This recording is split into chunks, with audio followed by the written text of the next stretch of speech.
designed the peaceful perfection of every corner of this 50-acre landscape park in the middle of Limburg in Belgium. He's named this place Scholteschof. Take your time, explore the many labyrinths and open spaces. Let yourself get deliciously lost here.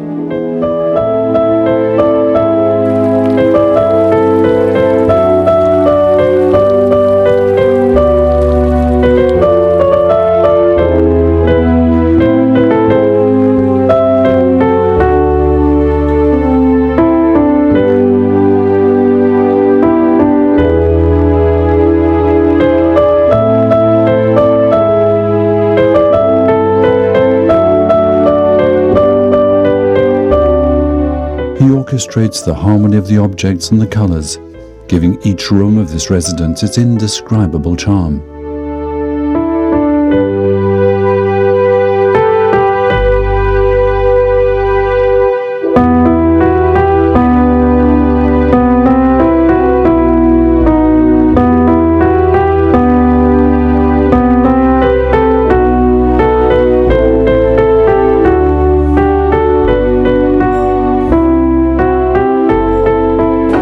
Here, everything leads to the restaurant dining room, in the middle of which, shining like a jewel, we find the kitchen. Here, in full daylight, is the hunter of authentic flavors, the simple gentleman with sure and elegant movements, the flamboyant choreographer of the art of good living, who has never turned his back on sacred things. Here is Roger Souvereyns.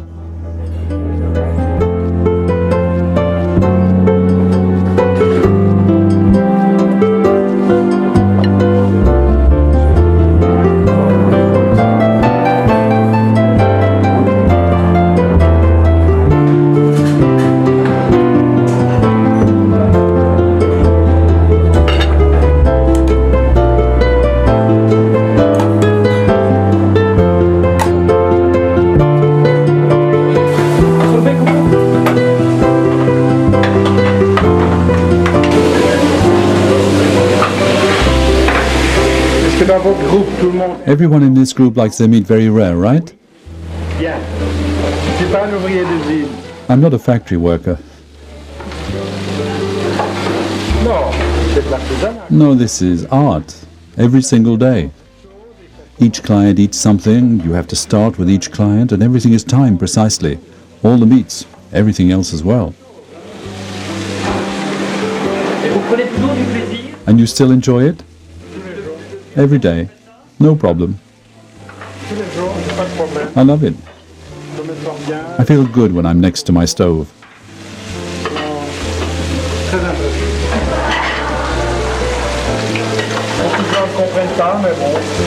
Some people can't understand it, but too bad for them. But I'm happy. That's the main thing.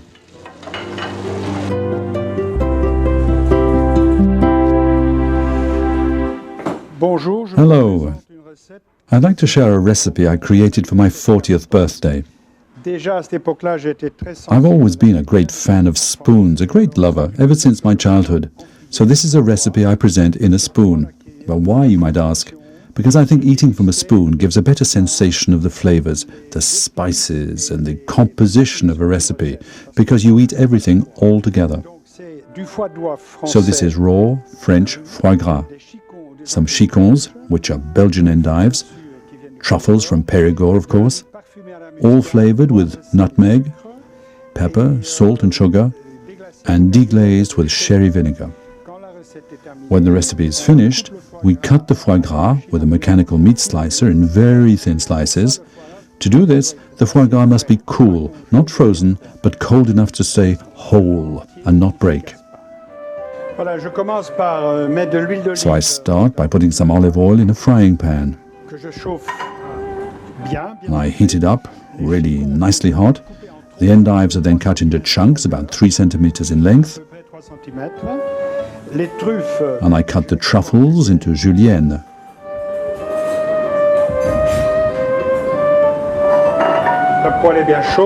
The frying pan is nice and hot, and the endives go into the frying pan. I add some salt.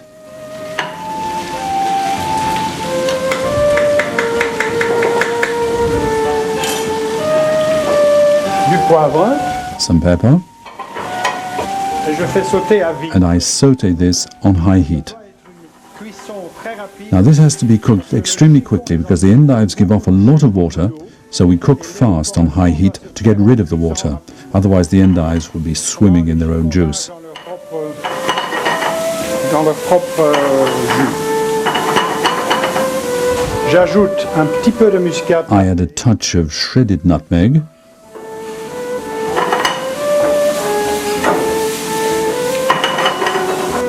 Alors, pour légèrement and now, in order to eliminate the slightly bitter taste and to caramelize it just a little, I put in some very fine sugar. j'ajoute les truffes. I add the truffles, Comme ce ne sont pas des truffes, and as they're not fresh truffles, they've already been cooked, elles sont déjà cuites. I can add them nearer to the end. La saison de truffes fraîches est là. When truffles are in season, I add the fresh truffles earlier in the cooking so that it can give off all of their flavor during the cooking. Et je déglace au vinaigre. I now deglaze with some sherry vinegar, just a few drops.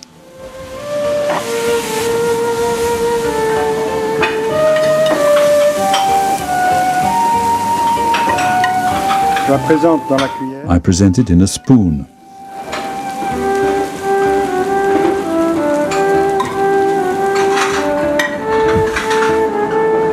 Je présente le foie cru, qui est coupé en So carpaccio. here's the foie gras, cut into a very fine carpaccio.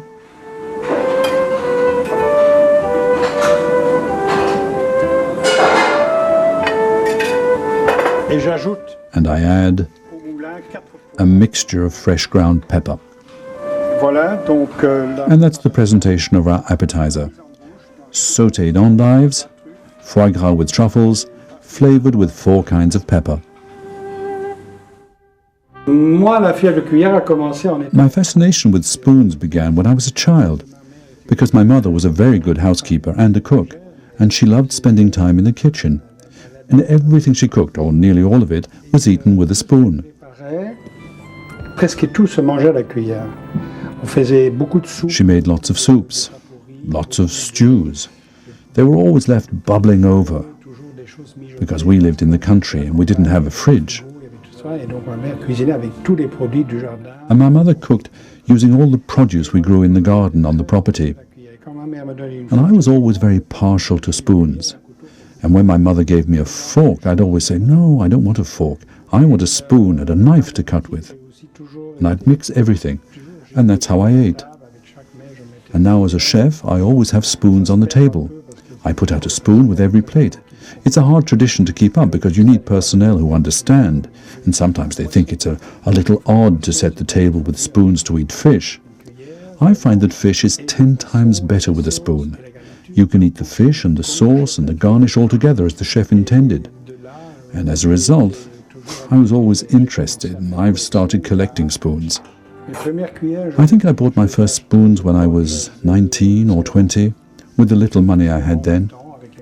A spoon for 10 francs or 20 francs, and then it was 30 francs, always more and more expensive spoons. C'est un objet que j'ai acheté. This is an item I bought in Kashmir. C'était des Indiens mangeaient. The Indian people ate their broths and their soups with this. Alors une cuillère rare, c'est ça. C'est And this one is a very rare spoon. It's a sauce spoon. au gras. In those days, the sauces were always very greasy, so you'd take the sauce and let it run off the bottom, and the grease would collect in the spoon. Oui. I eat with my spoons, yes, a lot. And when I have friends over, I set the table with all different sorts of spoons, and I find it fun. These utensils are from the end of the 17th century, silverware from Liège. You can feel it has an exceptional touch. La nage à langoustine, parfumée Rock lobster in a sauce flavored with bourbon, vanilla, and verbena. qui est la nage est composée de The sauce is made of a vegetable broth with herbs and spices, and the rock lobsters are a Scottish variety. le fenouil est coupé en The fennel is julienned into fairly large pieces, le fenouil est poché and then the fennel is poached in the broth. les langoustines sont And after that, the lobsters are poached in the same broth, but with a little vanilla. That way the different flavors mix together, and it gives us a very savory dish. avec de la And the final touch is some fresh verbena. I take the broth, which has been poached with the vanilla, and into it I add the fennel. The fennel's already been pre-cooked, but we re-cook it in the same broth. The lobsters are now lightly seasoned. Very little because the broth is already somewhat spicy. And I thicken the whole thing with some fresh butter. And I bring it to a boil. It's all right to allow the butter to boil. So I cut up the verbena now, so it'll be ready when we need it. And now I add the fresh lobsters to the broth. The lobsters are raw, of course.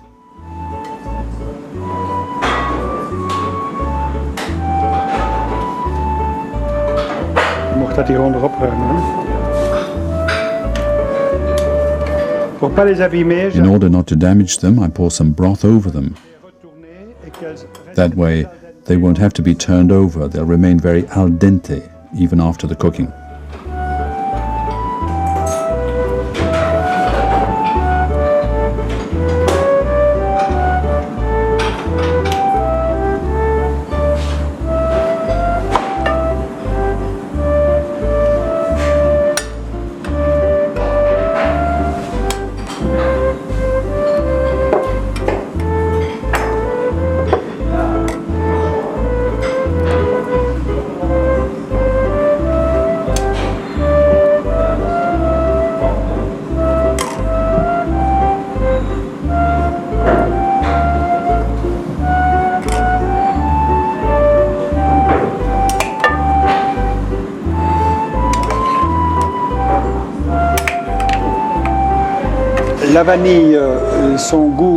The subtle flavor of the vanilla goes very well with the lobster, and the verbena provides a nice balance between the sweet taste, the lemon, and the spices.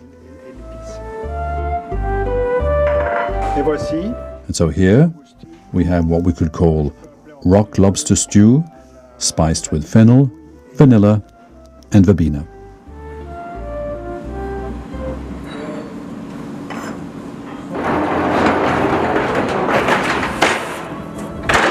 Voilà. Moi, j'estime qu'un restaurant a besoin d'être fleuri. I believe you should always have flowers in a restaurant. But the flower arrangements in a restaurant should remain natural. They shouldn't be too sophisticated. I think I've managed to have my personnel create the flower arrangements I want from flowers I've chosen myself.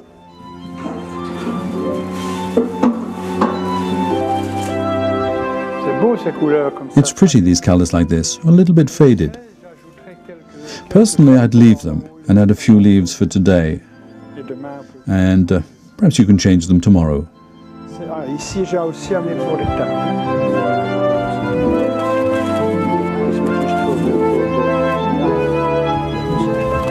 Nous produisons surtout tous les légumes de nos régions. We produce all the vegetables that grow in our region and in our culture. And these vegetables are sent directly into the kitchen every day and in all seasons. I'm very in tune with the seasons. There you have some sorrel, there's some red sage. We use a lot of that in our flower bouquets as well. Bouquets that are put on the dining tables. And then they give off a scent that's lovely when you're seated at the table eating. And these are boxwood. It's an incredible story. I bought these in Germany, 4 of them, and for 7 years they were planted in the same place, and then they just died, completely dead. And I said, don't throw them out, just leave them there, we'll wait and see. And for 3 years they were completely dead. And then one day they just came back to life. It's too bad, that's how boxwood is. It gets dried out by the wind or whatever, and then it comes back to life. And then the great thing about these boxwoods is that they're growing. Look, you can see they flow into one another, and that gives them different shapes.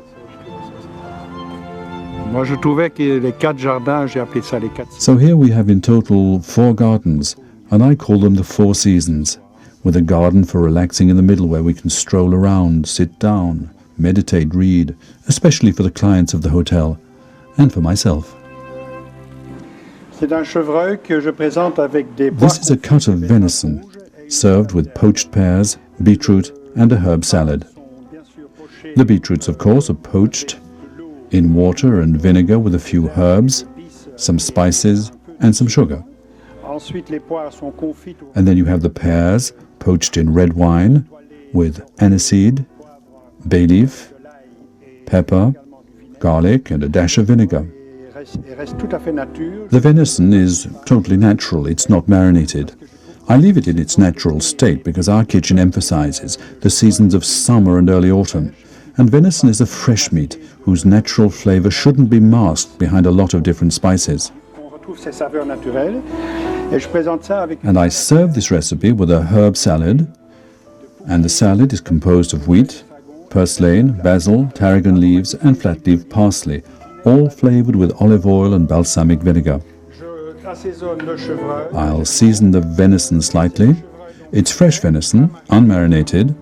Je fais ça spécialement pour cette saison. I make this especially for this season of the year, which is still a sunny time of year. Je mets dans une huile d'olive. And I put this into some hot olive oil, Pour moi, une viande rouge. because I think that red meat, whether it's venison, beef, or rabbit, all these meats should be cooked quickly. It has to be seared, not simmered. Alors, entre-temps, les poires, je les ai In the meantime, the pears have been poached in red wine, vinegar, and different spices.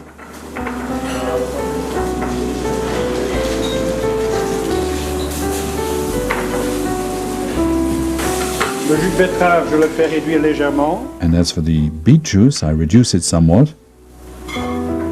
Et la sauce qui est donc été faite à base. And the sauce that we've made, essentially from the venison, the red wines, the herbs, the shallots, and the garlic, Été préparée. Peut être. you can make this the day before if you wish, or you can make it on the morning.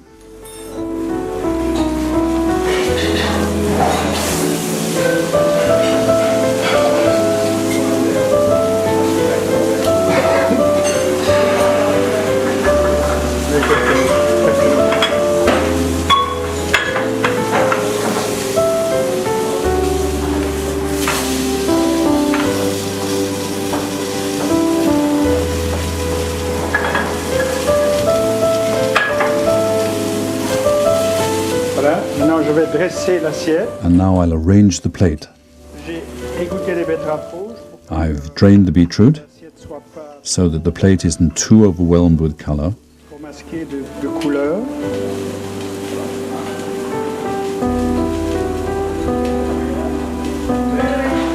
Ensuite, je mets la. And then I place the pear right in the middle.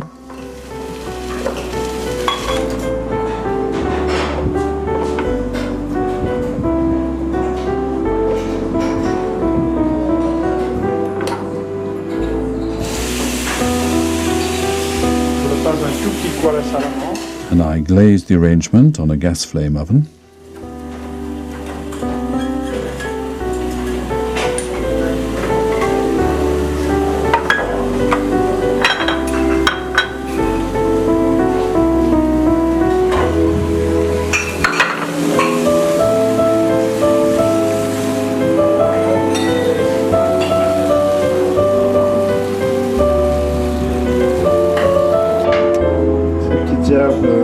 Fraîche, So these herbs from the garden now, alors la sauce, the sauce,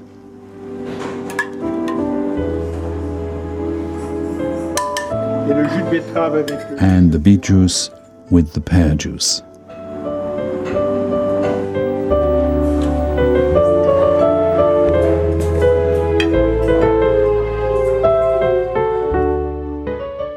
Je viens voir mes vignes. I've come to look at my vines. I don't come every day with a glass of wine in my hand, because I have to work in the evening. I have to cook, and you can't cook and drink at the same time and do both things well. Nous avons un Riesling, Here we have 200 Riesling vines, We've got 200 Chardonnays, 200 Pinot Noir, and 200 Cabernet Franc. It's not a luxury, it's a need. And every need is not a luxury.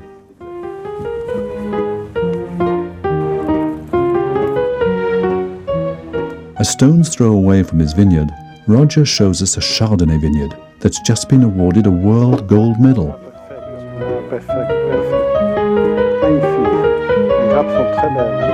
These are excellent looking grapes. This Chardonnay was well known, and I was very interested in putting some local wines on the wine list, and I had real trouble convincing him. I wrote to this gentleman 2 or 3 times. He wasn't interested, and so then I called him and he said, no wine for sale. And then came the day. He won the medal. I picked up pen and paper right away and I wrote him a little letter, a letter of congratulations, and for everything he was doing for the area and all of that, I congratulated him, and I guess my letter must have touched him. It certainly got the ball rolling.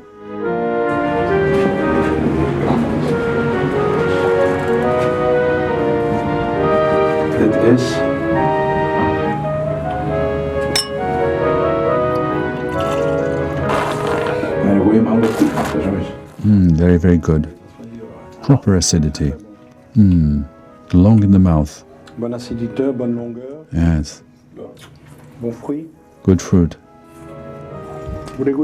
Like to taste? I think the wine we've just tasted has a lot of potential.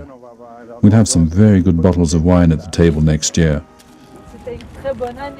It was a very good year, an exceptional year.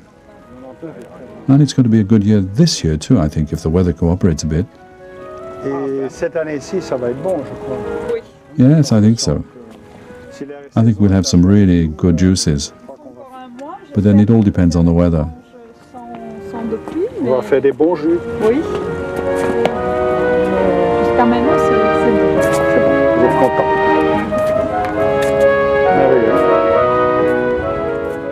The De Smeet family's gin distillery, another typical local drink, is an absolute must-see if you happen to be traveling in the area. As Monsieur Souvereyns was telling you, gin is a typically Belgian product. Actually, it's Flemish. It's produced from oats, barley and wheat, and they are distilled here, and then later they're flavored over to Hassalta factory. So here we are in the De Smeet's distillery itself, which is 75 years old. There are 2 phases in the distilling process. First of all, we prepare the fixings, which are fermented with yeast. And then this is cooked. That's the distilling process itself. And that's intended to eliminate the solids. And after that, it's stored in a basin where the strength of the alcohol is measured regularly. And following that, the mixture is distilled a second time, and the result is a basic alcohol that can then be developed into gin.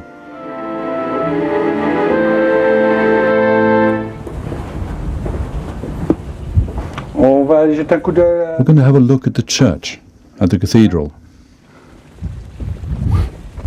Roger is also a huge fan of music and architecture, and with his help, you'll learn to appreciate the acoustics of the church of Bockeren Abbey.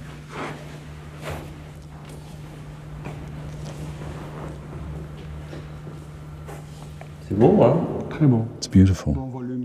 The volume is perfect. And for concerts, this place is absolutely exceptional. I've been to Bach concerts twice here, and they were sublime.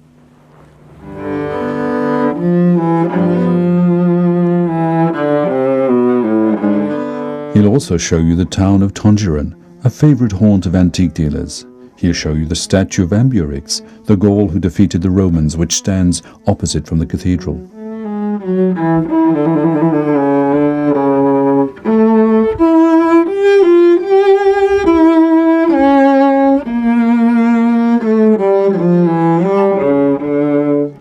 Or you might very simply come across him one morning in his park, listening to his friend Van der Eycken, playing a Bach suite for cello.